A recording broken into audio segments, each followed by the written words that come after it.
Hi, இன்றைக்கி எங்கள் வீட்டோட காலை நேரம் பார்க்கலாமா? டியூஸ்டே காலையிலே விளக்கேற்ற எழுந்தால் காலையில் எனக்கு செருப்பு பொறுக்கிற வேலை பெரிய வேலையாக இருக்குது. நேற்றுக்கு வீடெல்லாம் நல்லா துடைக்கும் போதே வாசல்லாம் நல்லா கழுவி விட்டுட்டேன். சரி லைட்டாக பெருக்கிட்டு கோலம் போடுற இடம் மட்டும் கழுவிட்டு கோலம்லாம் போட்டு விளக்கேற்றி சாம்பிராணியெல்லாம் காமிச்சிட்டேன். 5 மணிக்கு எழுந்தேன். ஏன்னா 4 மணிக்கு எழுந்தால் டே ஃபுல்லும் ஏதோ தூங்கிட்டே இருக்க மாதிரி இருக்குது, சோகையாக இருக்குன்னு இன்றைக்கி 5 மணிக்கு தான் எழுந்தேன். எழுந்து விளக்கெல்லாம் ஏற்றிட்டு அப்புறமா துணியெல்லாம் இன்றைக்கி காலையிலே துவைக்க போட்டேன். ஏன்னா நேத்திக்கும் கிச்சன் க்ளீனிங் பொங்கலுக்காக ஸ்டார்ட் பண்ணிட்டேன்.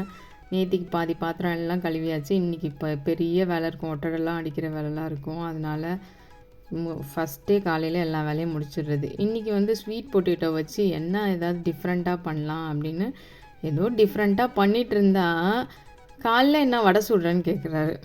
அப்படி இருக்குது, எதுவுமே பண்ணக்கூடாது, வெறும் புளிச்ச தோசை மாவு வச்சு தேங்காய் சட்னி வச்சு கொடுத்தோம்னா ஏன் வேறு எதுவும் செய்ய மாட்டியான்னு கேட்பாங்க.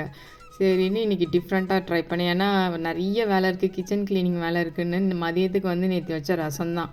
அதனால் சரி எதுவும் பெருசாக செய்ய வேணாம் அப்படின்ட்டு இன்றைக்கி இது மட்டும் காலையில் சரி எதாவது டிஃப்ரெண்ட்டாக கொடுக்கலான்னு ட்ரை பண்ணேன். சூப்பராக இருந்தது டேஸ்ட்டு. அப்புறம் ரசத்துக்கு தொட்டுக்க முட்டை, காலையில் அந்த டிக்கியோட அந்த ஃப்ரூட்ஸ் எல்லாம் வச்சு சாப்பிட்ருவோம். கடகடன்னு சாப்பாடெல்லாம் கட்டிட்டேன். ஏன்னா ரொம்ப வேலை எழுதுக்கிட்டு அப்புறம் கிச்சன் க்ளீன் பண்ணுறது முடியாமல் போயிடும். அப்படியே ஸ்வீட் பொட்டேட்டோ கொஞ்சம் வெள்ளரிக்காய் வச்சுட்டு நானே சாஸ் எல்லாம் ரெடி பண்ணிட்டேன்.